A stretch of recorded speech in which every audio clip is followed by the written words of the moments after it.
Hey everyone, Eric Stakelbeck here. Welcome to the Watchman Newscast live stream. It's been a little while, right, since we've done a live stream. It is great to be back with you. I was doing some travel these past few weeks. I was in Israel. I was in DC. I was in Dallas. So it was tough schedule-wise to do a live stream, but we wanted to get one in because we really enjoy these live streams. I love it personally. Just being able to go for about an hour. We'll go till around, sorry about that. We'll go till around 5 p.m. Eastern time, and we will take your questions. And I love that. I love the interaction that we have during these live streams. So I got to tell you, I really missed them over the past few weeks, but we wanted to get one in this week, right before the Thanksgiving holiday here in the United States. As you know, we usually do the live streams Wednesday, Thursday, but I said, hey, things are going to be a little hectic tomorrow, some last-second stuff before the holiday. So here we are, Tuesday, November 22nd. Folks, we've got a lot to talk about. Let's see who we have right now chatting with us. We have people from around the world. We'll have thousands by the time we are done today. That's why it's just always fun to see people from around the world. You know, when you record the newscast every day, and we come to you every single day except Sunday, unless news breaks, you oftentimes you don't know who's watching, where around the world someone's watching. That's why I love the live streams. During our live chats, I see people from every continent, quite literally, joining us and saying, hey, I love the show. I love watching. So that is really cool and exciting for me. Africa, Europe, Asia, South America, North America. I like to say we even have some penguins in Antarctica on their phones watching the Watchman newscast. So it's fun to see everyone and see where everyone is coming from for such a time as this, right? God has given us this technology. This technology can be misused, unfortunately, as we know in this day and age, social media and all the things we have. But man, as believers, as followers of Jesus, we can use this for good, to spread the truth, to spread the gospel, which is the ultimate truth, the way and the life. So we'll take it, and we'll take advantage of it and use it again for these Bible times that we are living in. Okay, what are we discussing today? And hello to everyone. I see people New York City, New Jersey, the Netherlands, Oregon, Honduras, Puerto Rico. This is great. The big story today we need to talk about, folks, Benjamin Netanyahu threats against Bibi by the Iranian regime, in particular, a commander from Iran's elite Islamic Revolutionary Guards Corps, IRGC for short. And he he quite literally threatened to kidnap the former and soon to be incoming prime minister of Israel, Benjamin Netanyahu, kidnap him and, quote, frog march him to Iran and then enslave him in Iran. We're going to read you the direct quote verbatim, word for word in a minute. I want to share it with you directly. Now, sometimes people say, well, it's all just bluster. In this case, folks, it really is just bluster. I have to say they're in no position to kidnap Benjamin Netanyahu, but it's dangerous bluster, no doubt. It shows you where the Iranian regime is coming from. It shows you their intent, and it shows you, I believe, the special animus that the Iranian regime has reserved for Benjamin Bibi Netanyahu. I'll tell you why in a minute when we dig into it. By the way, I am reading Netanyahu's autobiography right now. It's called Bibi, My Story. And folks, it is great so far. I mean, he's an excellent writer, great storyteller. Not only is it a history lesson, but he digs into the relations with Obama, with Trump, with Biden. It's fascinating. With the Arab leaders, it is just fascinating. The shadow war against Iran. So it's a great read. And personally, I take a little bit of pride in it, in that Benjamin Netanyahu went to Cheltenham High School outside of Philadelphia, about 20 minutes from where I grew up in Northeast Philadelphia. Bibi and his brother Yoni, who was an Israeli hero, they went to Cheltenham High School. So some interesting trivia for you there. If you didn't know that, his dad was teaching at a university in Philly at the time. This was in the 1960s. A very accomplished family, the Netanyahu's family. His father was brilliant, a professor, a scholar. As I mentioned, his brother Yoni was a hero, died in the Entebbe raid in 1976, a legend in Israel. And his younger brother, Ido, also very accomplished in his own right, a brilliant family, a very special family. But I have to admit, as a Philly guy, I took some pride in that. I said, wow, kind of a local boy, but not really. But we'll claim him. I think he went to Cheltenham High School for 2 or 3 years. 3 years, I believe, did Benjamin Netanyahu. So pretty cool little trivia for you there. And he also went to MIT here in the United States, up in Massachusetts, the Massachusetts Institute of Technology. And another Cheltenham High School alum, Reggie Jackson, the Hall of Fame baseball player. Okay, I'm done bragging. But in all seriousness, let's move on. So we got to talk about this threat against Bibi. Number 2, we got to talk about Iran's nuclear program. You might say, oh, this again? Well, now they're enriching uranium at close to weapons grade level. We'll touch on it briefly. It's worth mentioning, okay? And then we'll move on, I promise. We got to talk about this Hezbollah chemical weapons threat. Yes, you heard me right.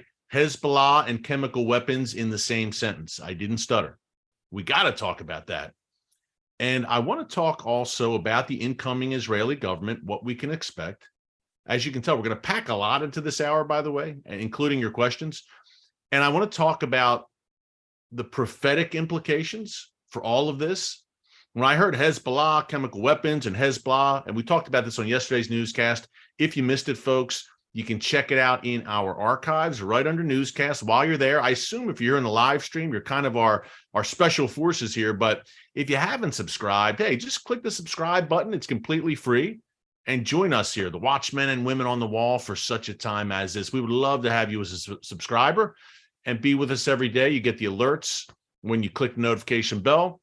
Again, we're coming to you every day, Monday through Saturday now. We might not be with you this Saturday because of the holiday weekend, but generally every week, Monday through Saturday. And if something breaks on Sunday, we will come to you. We want to be your one-stop shop for all things Middle East for such a time as this. And we try to break down the world's most complex and strategic region in an easy to understand way and inform you as to how it affects you, no matter where you live.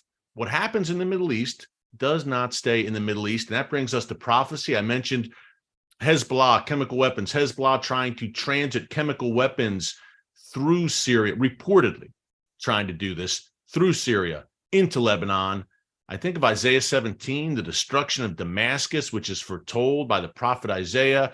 A lot going on there. We'll dig into that as well. And how about that? Speaking of prophecy, how about that Russia-Iran relationship just solidifying seemingly every day, folks, in a troubling way? I'm going to break that down as well. But let's see. We've got a good amount of people with us now. We will have thousands before we are done. Questions at the end. Send them along. We are gathering them, and we'll be ready to answer them.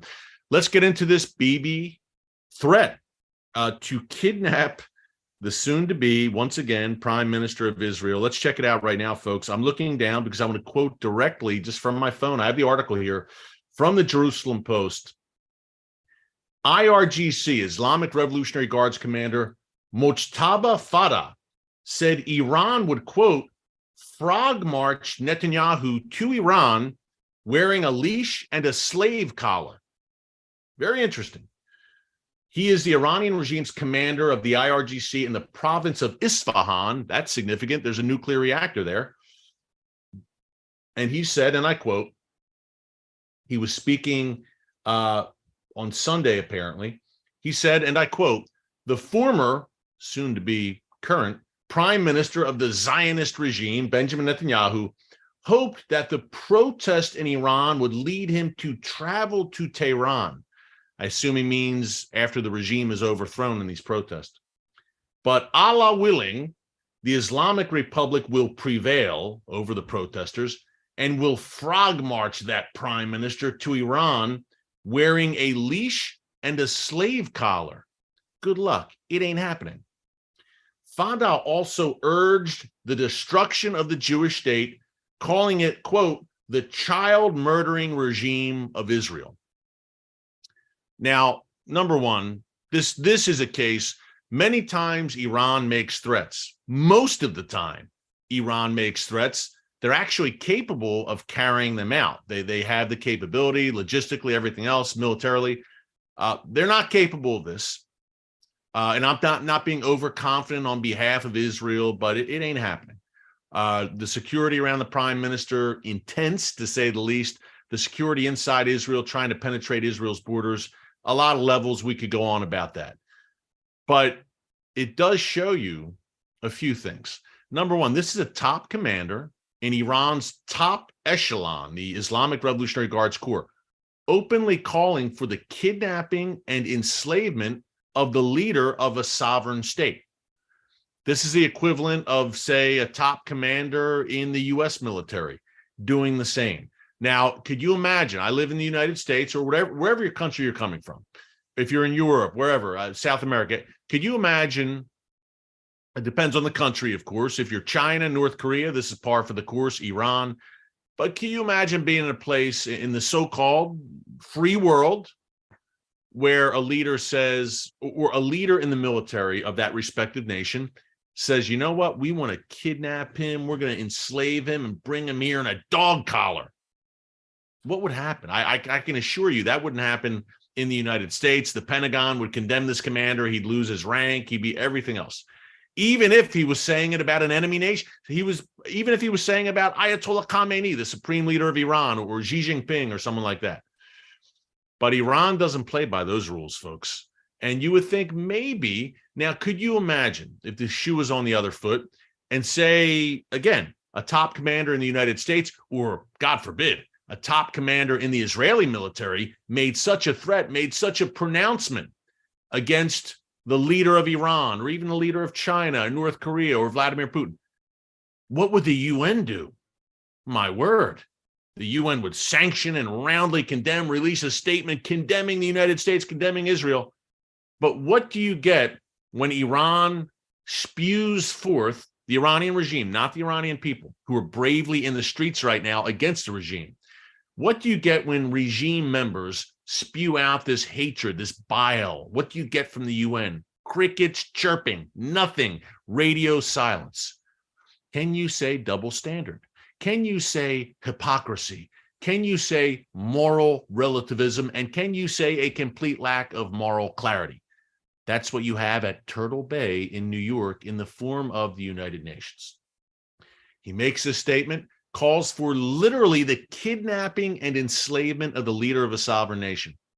And the UN, which is supposed to represent all nations and stand up for the rights of all nations, says nothing. Doesn't even condemn the Iranian regime, doesn't even condemn this commander by name. I'm not surprised. Don't get me wrong. Everyone watching is saying, dude, what do you expect? It's the UN. Folks, I get it. I know. But still, we should point the hypocrisy out, right?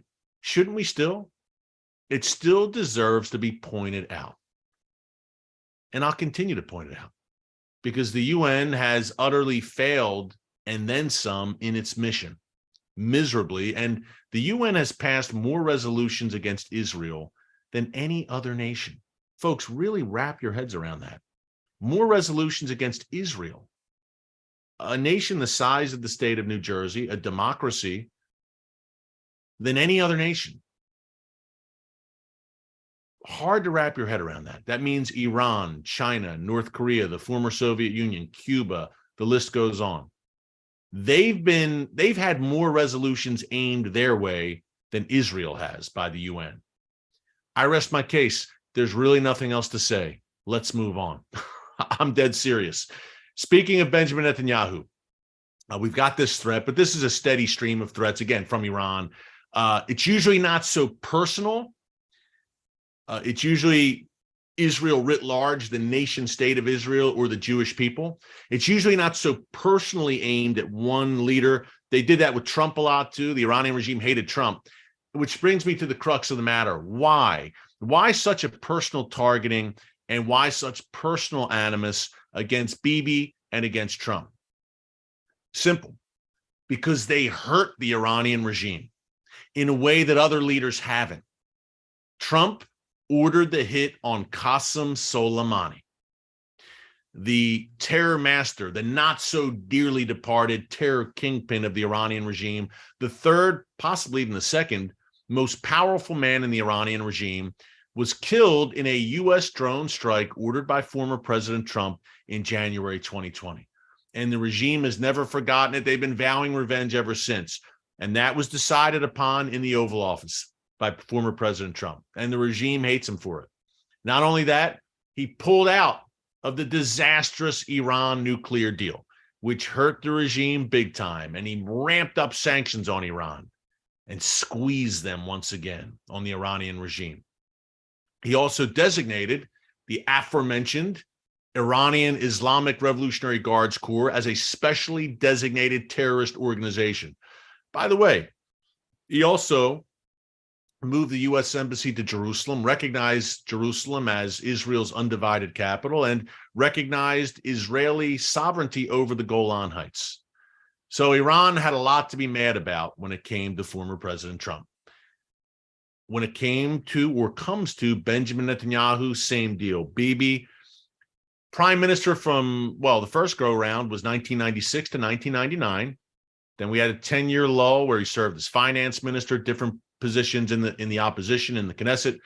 Then once again, he became prime minister in February 2009 and served through June 2021, a solid 12 years at the helm for Benjamin Netanyahu, that second go-round, 15 overall. And during that second go-round, folks, from 2009 until 2021, Netanyahu really went on the offensive against Iran and against Iran's nuclear weapons program. Covert actions, sabotage against Iran's nuclear facilities time and time again, fought wars against Hamas, obviously, multiple wars against that Iranian proxy, also Islamic Jihad as well. And the big coup, well, a few, I'd say the two that really stand out. And you know that Israel provided some of the intel in the hit on Soleimani, by the way. But I'd say the two big ones actually came towards the tail end of Bibi's second term as prime minister. Number one, who could forget in 2018 when Netanyahu revealed that treasure trove of Iranian nuclear documents that Israel's Mossad, its spy service, was able to incredibly obtain during a raid, a covert mission in Tehran, in the capital of Iran, under the noses of the Iranian regime. Israel was able to, or the Mossad in particular, was able to take these documents, sensitive, top secret Iranian nuclear documents, smoking guns as to what Iran is up to with their nuclear weapons program. It's all about weaponization, folks. And they were able to smuggle these documents back to Israel. In one piece, the documents, and in one piece, the Mossad agents. And Bibi revealed this to the world.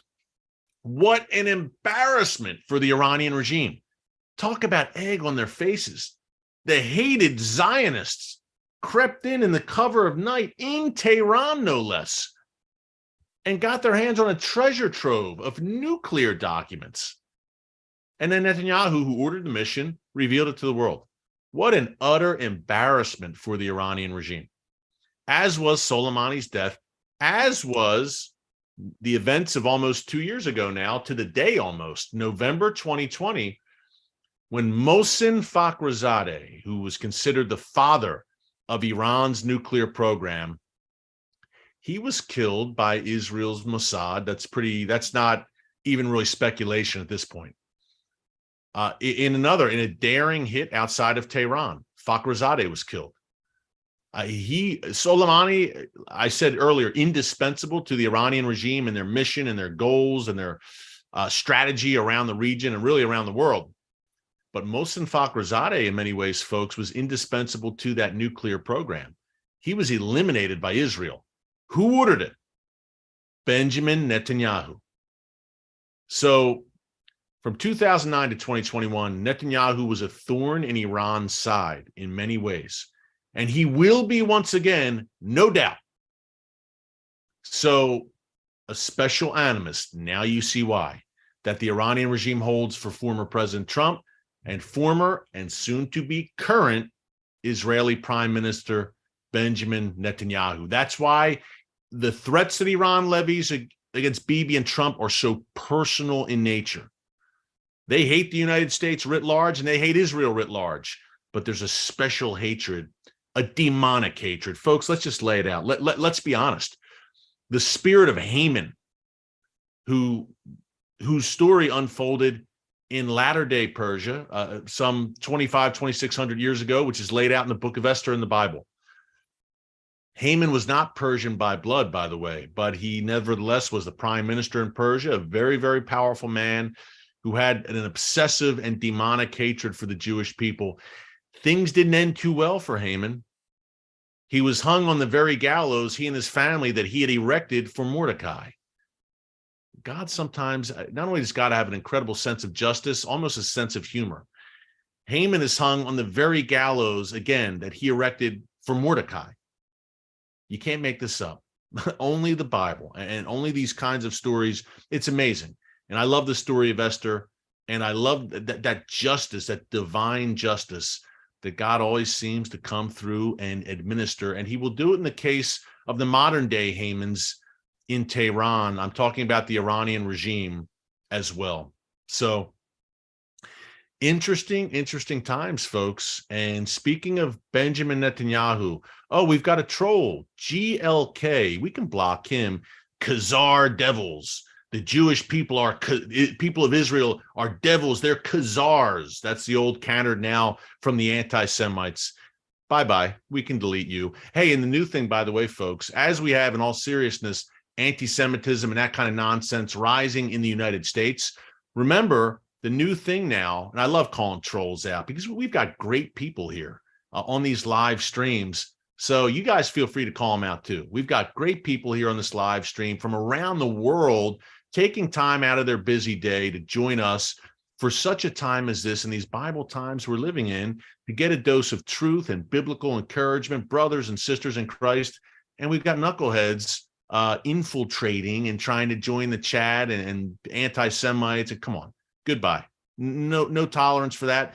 And there's a line, if you ever seen a movie called Cool Hand Luke, great flick if you haven't seen it, Paul Newman, some men you just can't reach. And sadly, that's a situation today where the more you try to explain things to people and show what you clearly think is true, like this is obvious, it's common sense, you're getting in return, it's a wall, folks. It's a spiritual battle. It's so clear that we're struggling not against flesh and blood, but as the Apostle Paul said, spirits and principalities. This is a spiritual struggle. And it's raging even online here, of course, during a live stream. But hey, God bless everyone who is joining for the right reasons. And we got to move on. But I wanted to hit on that Iranian obsession with Trump and Netanyahu. Expect this rhetoric, the personal rhetoric with Bibi, to increase. Which brings us to Bibi and what is the state of the current government? Okay, we've got negotiations right now. Folks, it's not like, and there's a lot of Americans here, but not all Americans. We have people from all over the world. I don't know how your respective system works. Maybe you have a parliamentary system in your nation. I can tell you here in the United States how it works. The Republican candidate faces off against the Democrat candidate, and there's a winner. Now, sadly, it used to be like the day of the election. That night, you would go to bed knowing so-and-so won the election. He's going to be president. At the very least, you would know maybe in the middle of the night, 3 a.m, 4 a.m, you'd stay up and you watch the results. Not anymore. Now it's not election day. It's like election month or election season. And that ain't good on a lot of levels. And we talked about that, I think, in a recent newscast. But nevertheless, that's the way it works. In Israel, it's different. It's not so much individual against individual. It's party against party. Now, Benjamin Netanyahu heads the Likud party, the most popular party in Israel. His main rival during the recent election was Yair Lapid of the Yesh Atid party. Now, he's the prime minister right now. He just lost, though, the election of Bibi, so he's going to be out soon. So you form a government, or you win the election, I should say. But then you have to go about the business of forming a government, which means you need 61 seats in Israel's Knesset. That's their parliament. That's their version of the U.S. Congress, Israel's Knesset. You need 61 seats. Netanyahu's Likud party, I believe, won 33 or 34 seats. I think 34. I may be wrong. Somewhere around there. I think it was 34. That's obviously not 61. So how does Bibi get to 61? How does he form a government and become prime minister? Well, Likud has to form a coalition with other parties. Now, many times, and you've probably heard a lot about this current coalition that's forming, many times Netanyahu in the past, and this isn't his first rodeo, as they say. It's been a few times, as I mentioned earlier. He had to form coalitions with politicians and political parties who he did not agree with ideologically. That can be difficult. And folks, it's no wonder that those coalitions often don't last very long, and then they end up breaking apart because someone, say you're with a more liberal party and you disagree on a certain issue, perhaps the more liberal party says, you know what, we're out of here. We're leaving the coalition. You had 62 seats. Now they went and took their 8 seats away. Now you only have 54. You need 61. Does that make sense? Let me know if you have questions about the Israeli political process, because I know it can be complex, but bear with me. This is why we saw Naftali Bennett's government ultimately collapse. Remember, from June 2021 till June 2022, Naftali Bennett was the prime minister, leading a coalition of 8 different political parties. Can you imagine? 8 different parties ranging from far left to an Arab party to a right-wing party. It was a hodgepodge. They were all basically united in their disdain for Benjamin Netanyahu. I called it the anyone but Bibi coalition. Well, since they were so far-flung ideologically, surprise, surprise, it only lasted for a year, and that government dissolved. Yair Lapid then became the interim prime minister. The government was dissolved, and they said, okay, new election in November. In the meantime, Lapid served as the interim, the placeholder. And then Bibi prevailed over Lapid in the real deal in the election in November. As I said, 34 or 35 seats. You got to get to 61. So what does he do? He looks out across the landscape and he says, this time, I want to align with people who share maybe not all of his beliefs, but look, I want to align with right-wing parties. I don't want any liberals or centrists. I want people on the right. Because if we are ideologically aligned for the most part, that gives the coalition a better chance of lasting for not just a year, 2 years, maybe even 3 years, maybe 4 years. This thing could have some legs. So what did he do? He went out and he recruited coalition partners. Religious Zionism and Shas are part of the coalition, and United Torah Judaism is the third. So he went out and recruited 3 parties on the right wing of the Israeli political spectrum. And right now they are negotiating. They are negotiating to form the government. It looks like they're going to have it. I believe they're at 64 seats. They're over the 61. If they pool all their resources together, then they will have over 61 seats.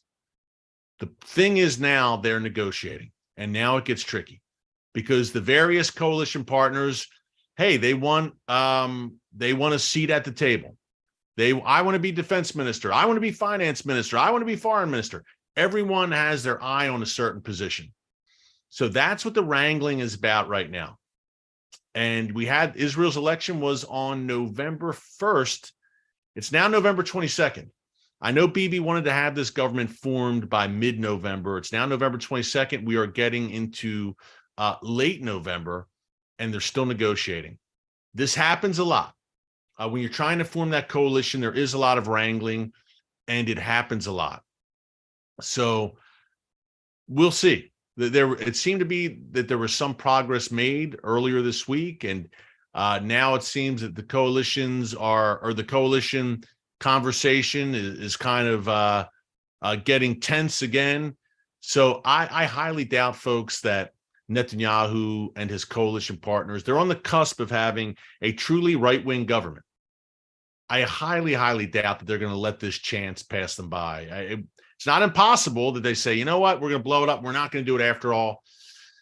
But I think they will do everything in their power to make this work, which means Benjamin Netanyahu will be prime minister once again sooner rather than later. And one of the issues he will have to deal with is Hezbollah. And we had this report out of Saudi media, folks, on Sunday. A Saudi media outlet, one of the major ones in Saudi Arabia, reporting that Hezbollah has gotten its hands on chemical weapons, basically chemical missiles with chemical capability that North Korea and the Islamic Revolutionary Guards Corps of Iran, surprise, surprise, worked on. And that Hezbollah has hundreds of these missiles, again, with a chemical weapons capability. And that right now they are in a town in Syria along the Syria-Lebanon border. Remember, Lebanon is Hezbollah's home base, and that Hezbollah wants to transit these missiles into Lebanon. And three guesses on how those missiles would be used. Of course, they'd be pointed at Israel. They'd be for use against the Jewish state.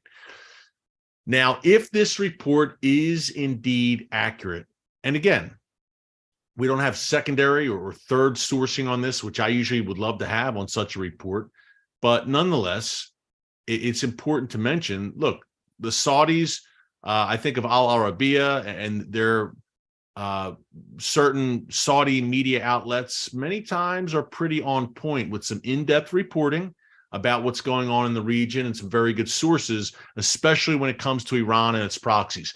So this report has to be taken seriously, I believe. Now, what was fascinating to me was that the mainstream media virtually ignored it. Israeli media picked it up, but the MSM, surprise, surprise, virtually ignored this report. But I think it's got some implications. Number one, Israel has carried out many strikes, obviously, hundreds and hundreds in Syria over the past 10 years. Many of them were ordered by Benjamin Netanyahu.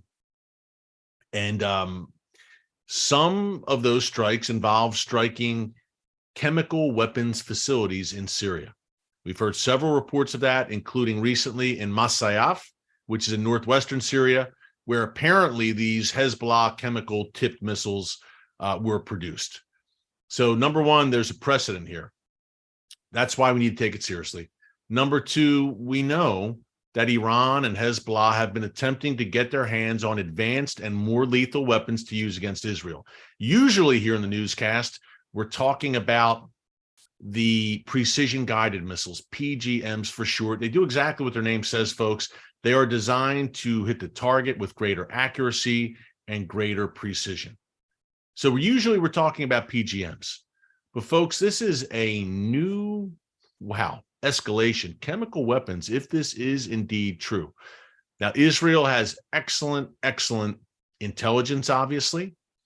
The Saudis have good intel, and they do some great reporting there in their various media outlets.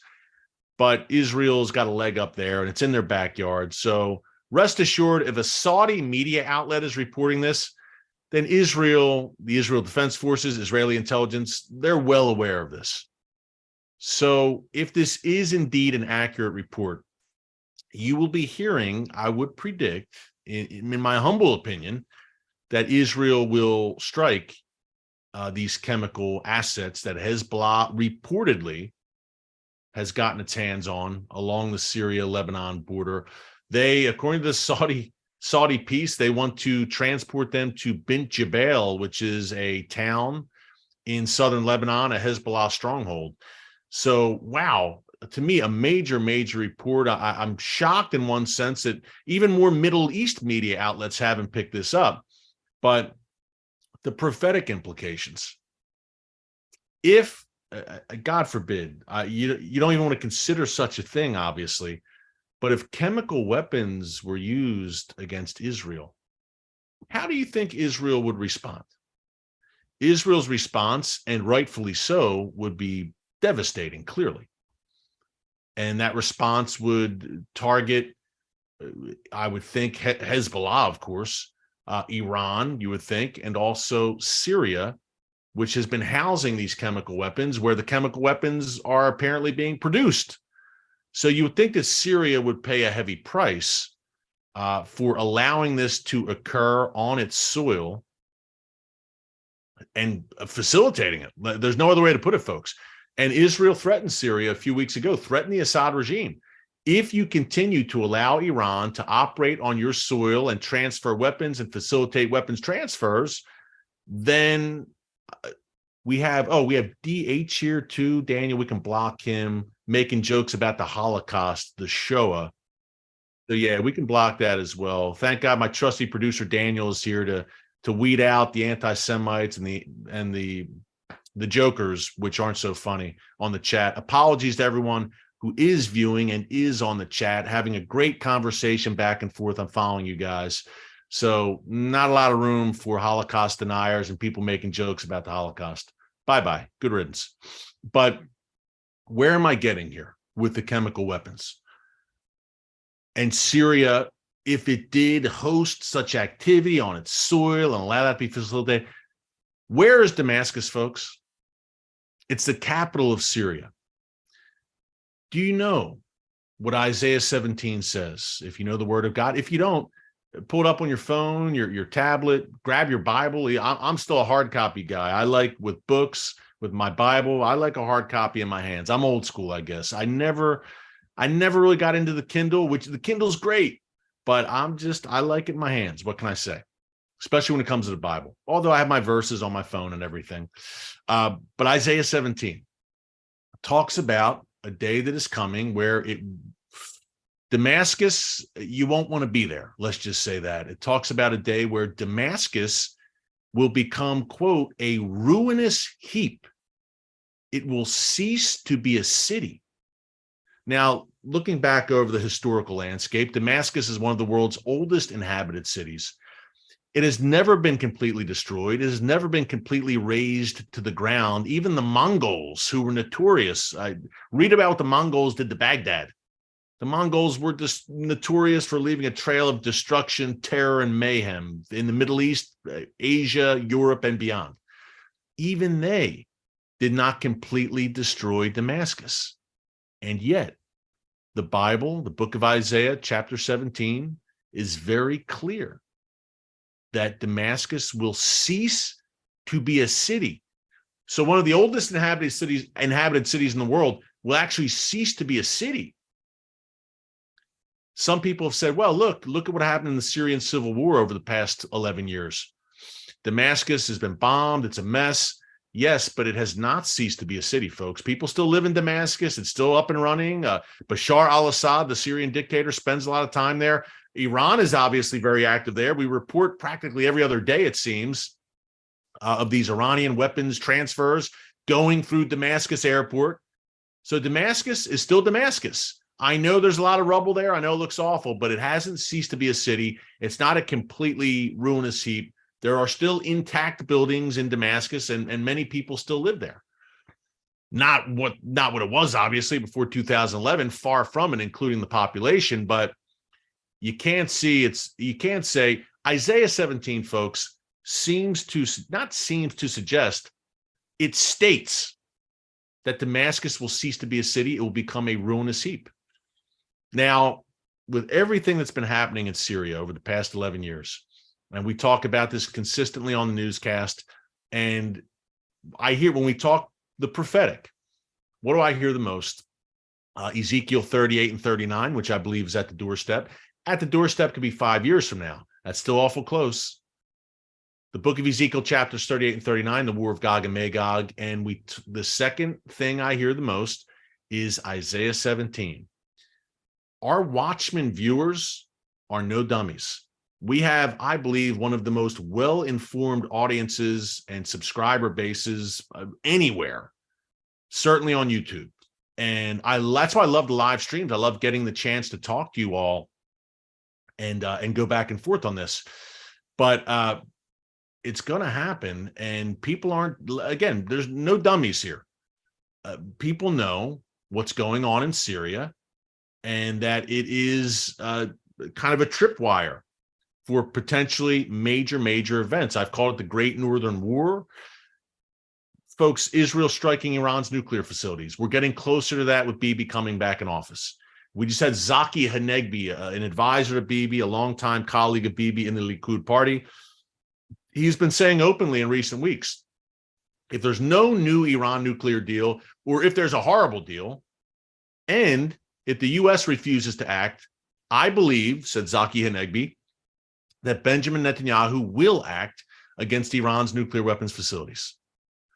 So that's one major signpost, a potential strike on Iran's nuclear facilities, which could precipitate the Damascus destruction, Isaiah 17, Ezekiel 38-39, all of these events, folks. I've called the Great Northern War. Some have said, is that Psalm 83? My friend Bill Salas, who we've had on the show before, has talked a lot about Psalm 83. He and I differ on some things. I don't know if the Great Northern War and the Psalm 83 are the same. Is Psalm 83? Here's a question for you guys. And again, this is not a salvation issue where you stand on Psalm 83. Okay, you're still saved. You still love Jesus. It's all good. We can disagree on Psalm 83. Sometimes people say, okay, relax. In advance, I say that lovingly. But what do you guys think? I'd love to hear comments. What do you think of Psalm 83? Has it already been fulfilled? Some say 1948. Some say 1967. Some even say in biblical times during the time of King David. Or is it yet to come? It is, to me, it's one of the most intriguing passages in Scripture. So let me know what you think about that. I'd love to hear your opinion on that, folks. I think it's a fascinating one for sure.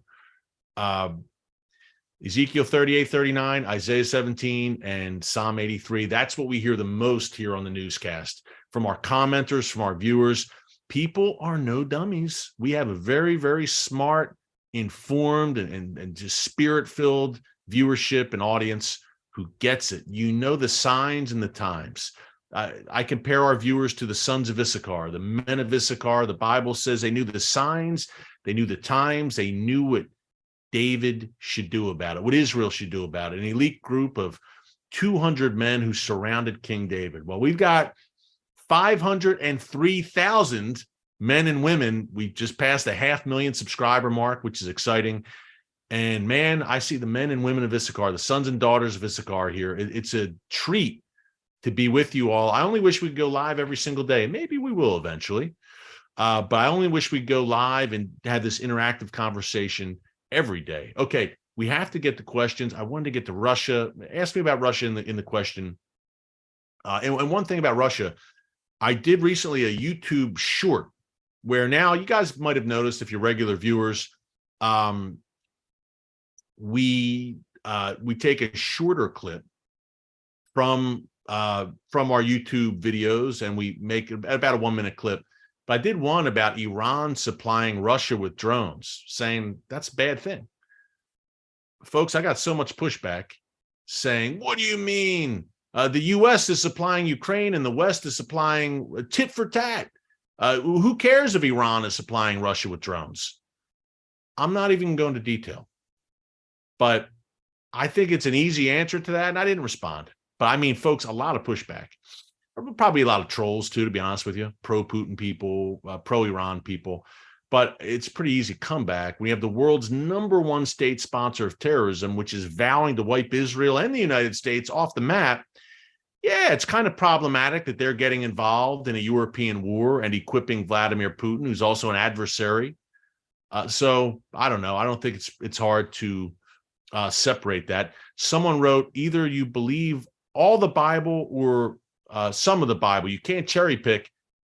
I guess in reference to Psalm 83. So if I don't believe that Psalm 83 is a future war, then I don't believe the Bible. I'm confused. I believe in Psalm 83, no doubt. I just believe it may have already been fulfilled in 67 or 48.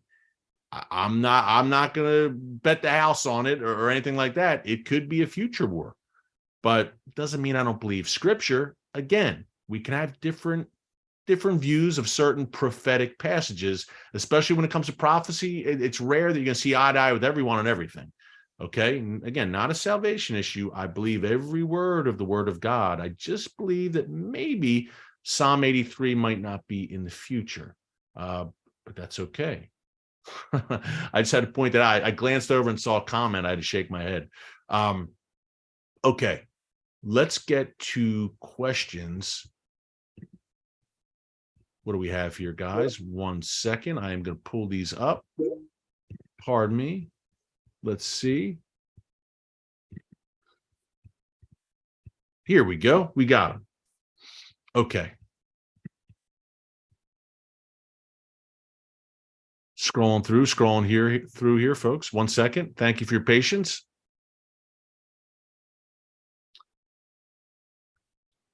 Okay, this is a good one from Melissa Resnick. Melissa, thank you for the question. Question for Eric. Do you think Israelis ascending the Temple Mount to pray will bring the next conflict? Melissa, I think there is a chance that could play a part. Maybe not in a larger conflict between Israel and Iran per se, but certainly in conflicts between Israel and the Palestinians. I'm talking chiefly about Hamas.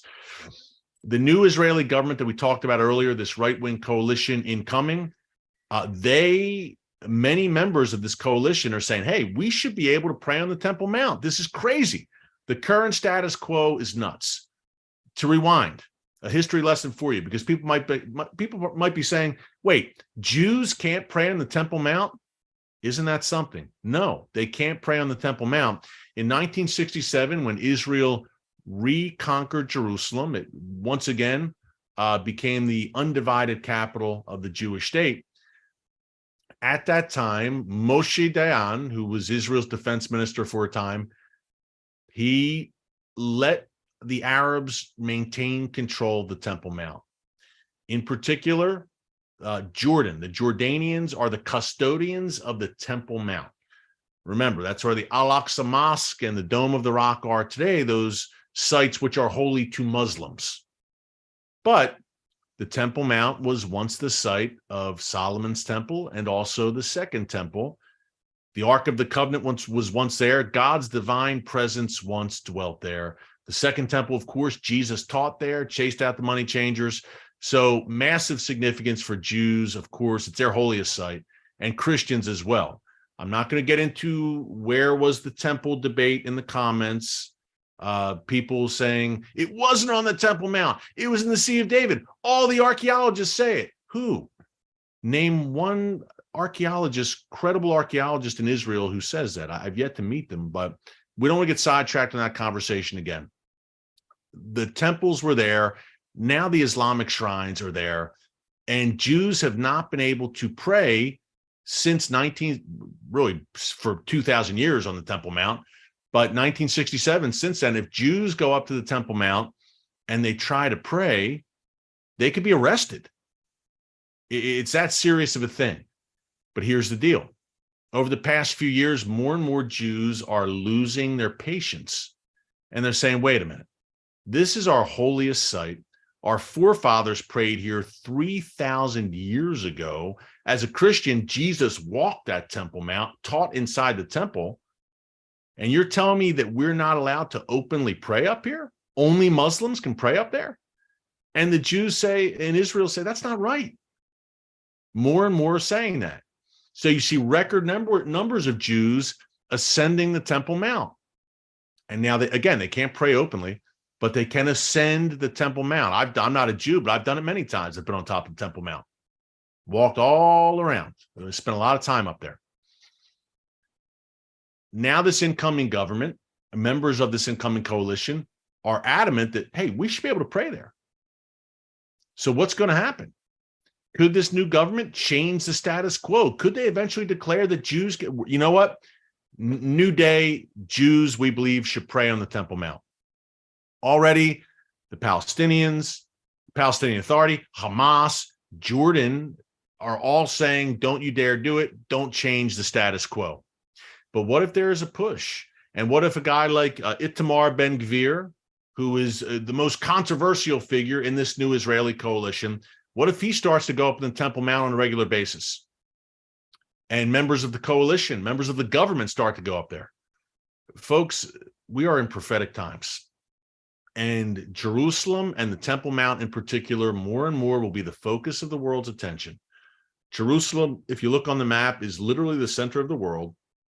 It's the center of the world prophetically. Look at Zechariah, who says that Jerusalem will become a burdensome stone. Any nation that comes against it, anyone who comes against it, will be cut to pieces. We are at that day right now. So watch the Temple Mount, what's going on there very closely. The timing of this new coalition is no coincidence. We'll say that. And could it spark something bigger? Yeah, I hate to say it, it could, because you know the reaction of Hamas. Hamas has painted itself as the defender of the Al-Aqsa Mosque and the Dome of the Rock, and they instigated a war in May 2021 over that. So very interesting times in Jerusalem. Fasten your seatbelt. Okay, what else do we have here? Good question from Melissa. Let's see.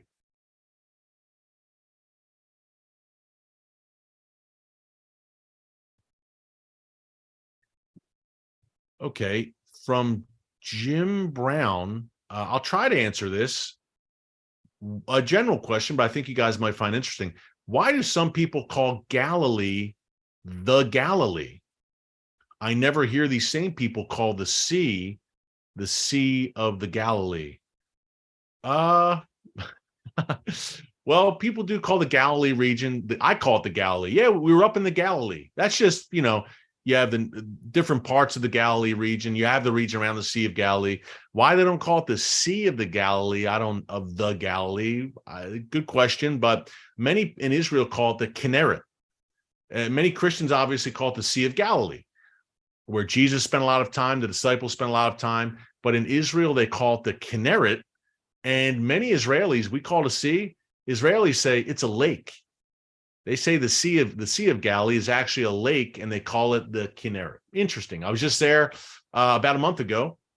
I had a great time there, filming with a Messianic recording artist by the name of Joshua Aaron. Does anyone know who Joshua Aaron is? Any Joshua Aaron fans out there? Joshua was awesome, incredible artist, and incredible guy. So that's coming up on the Watchman soon as well. But we were on a boat on the Kinneret, on the Sea of Galilee, which was fun. Okay, let's see what we have here. Keep them coming. Godzilla asks, that's a good handle. I like that. I remember watching with my dad Godzilla movies on Saturday afternoons growing up as a little guy. Do Saudi Arabia and Israel have a good relationship? Behind the scenes, yes. Now, officially, over the top and for public consumption, Israel and Saudi Arabia do not have formal diplomatic relations, and Saudi Arabia has yet to recognize the nation of Israel. Behind the scenes, folks, there's been a lot percolating. Is that a good word to use there? Over the past few years, I can tell you two things. Number one, before President Trump left office, a Saudi-Israel peace was almost on the table. I believe if President Trump served the second term, Saudi Arabia would have indeed joined the Abraham Accords. That would have been a done deal. That's anyone you talk to who served in the Trump administration, who served under Benjamin Netanyahu, they will tell you it was getting close with Saudi Arabia. That would have happened in a Trump second term. Biden has not advanced the Abraham Accords at all. But now that Netanyahu is coming back into office, remember, he was the architect, along with President Trump, of the Abraham Accords when the UAE and Bahrain came into the fold, Morocco, Sudan, all came to these agreements with Israel. Now that Netanyahu will be prime minister once again, he sees the Abraham Accords as one of his most significant achievements. So, folks, you can bet your bottom dollar that once again, he is going to try to advance the Abraham Accords and restart that conversation. And he's looking squarely at Saudi Arabia. I just interviewed Ron Dermer. You saw it on last week's Watchman show, and we posted clips here on the newscast. The former Israeli ambassador to the United States, Prime Minister Netanyahu's former top advisor. And Dermer I interviewed him in Jerusalem about a month ago, and he kept talking about Saudi Arabia and how that would be such a game changer if Israel and the Saudis were to make peace. What do you all think of that? I'd like to know what you think about that. Saudi Arabia is modernizing and opening up more and more under MBS, Mohammed bin Salman. I know people have expressed a lot of skepticism about that here in our comments before. So I'm interested to hear what you guys think about that. And let's see what you see. Well, let's see what you guys are saying about Psalm 83 as I just kind of glance down at the comments here. And I hope you guys didn't mind me calling out the trolls earlier, but when I see blatant anti-Semitism and Holocaust, ridiculing the Holocaust and Holocaust denial, I can't have that on the chat. And you don't deserve that. You deserve better than that. Hey, a poll result here. Wow. Psalm 83, has it already come or is it yet to come? 70% say it's yet to come. 29% say it's already come. Again, I'm not, I don't know if this is the word to use, dogmatic, I guess you would say, on this particular passage. I think it's fun to talk about. But my hesitation about Psalm 83, my good buddy Bill Salas, who's awesome, his interpretation for Psalm 83, okay, it's yet to come. Think about this. This is what gives me pause on Psalm 83 potentially being yet to come because of the alliance it would have to form. Now, some of the pieces are there. Gaza is named, Tyre and Sidon, I believe, which would be Lebanon, Hezbollah in Lebanon, Gaza, Philistia, that would be Hamas, Islamic Jihad, all makes sense. Assyria, you would think, Syria and those Shia militias in northern Iraq and in those areas, that all makes sense. But then, and Bill's the man on Psalm 83, by the way, Bill Salas. If you haven't seen his books, check him out, prophecydepot.com. Bill has the Egyptians getting involved and Jordan getting involved and basically he calls them the inner ring of nations around Israel. My hesitation with that, folks, and see if this makes sense to you, for everyone saying he doesn't believe Psalm 83 is in the future. Maybe it is. But my hesitation with saying yes on that is I have a hard time right now seeing Egypt and Jordan align with Iran and its proxies as part of a Psalm 83 confederation. Egypt and Jordan right now are, especially Egypt, certainly threatened by that Iranian axis, that Iranian ring of fire. Hamas, Hezbollah, Islamic Jihad, the Houthis, the Shia militias. Egypt and Jordan, to say the least, do not see eye to eye with Iran. So for that to work, for Psalm 83, the way Bill sees it, and I love Bill, again, he's a great friend. For Psalm 83, in my humble opinion, to come together the way Bill sees it, you'd have to have something dramatic happen in Egypt and Jordan, where all of a sudden, Egypt and Jordan would throw in their lot with an avowed enemy, the Iranian regime. The Iranian regime is an enemy of Sunni Jordan and Sunni Egypt. All of a sudden, Egypt and Jordan would have to align with Iran and its proxies against Israel. I just can't see that happening at the moment. You have very clearly that dividing line in the region, Israel and the Sunni Arab nations like Egypt, Jordan, which Israel has peace treaties with, and the Abraham Accord nations on one side, and Iran and its proxies and its allies on the other, and they're constantly threatening the likes of the Sunni Arab nations. So something dramatic would have to happen in Egypt or Jordan, perhaps even a change of leadership for that kind of alliance to work with Iran and its proxies, coming together with Iran and its proxies in a Psalm 83 coalition. Hopefully I explained myself there and you see where I'm coming from now when we're talking about Psalm 83, which that's what gives me a little bit of pause in saying it was 67 when it happened, or even 48, and not still to come. But let me know what you think in the comments. We got to go now. We've done a solid hour. This was great. And happy Thanksgiving to everyone. Even if you're not American, everyone, we can all give thanks to God. It's a good thing to give thanks to the Lord for all the things he's done for us. We will be back tomorrow with a brand new newscast. So until then, God bless you. Thanks for joining us. And remember, never hold your peace. Hey everyone, thanks for checking out the Watchman Newscast. If you enjoyed this episode and want to see more, make sure you go ahead and hit the like button, click subscribe, and tap the bell icon to turn on notifications for new Watchman Newscast episodes every weekday.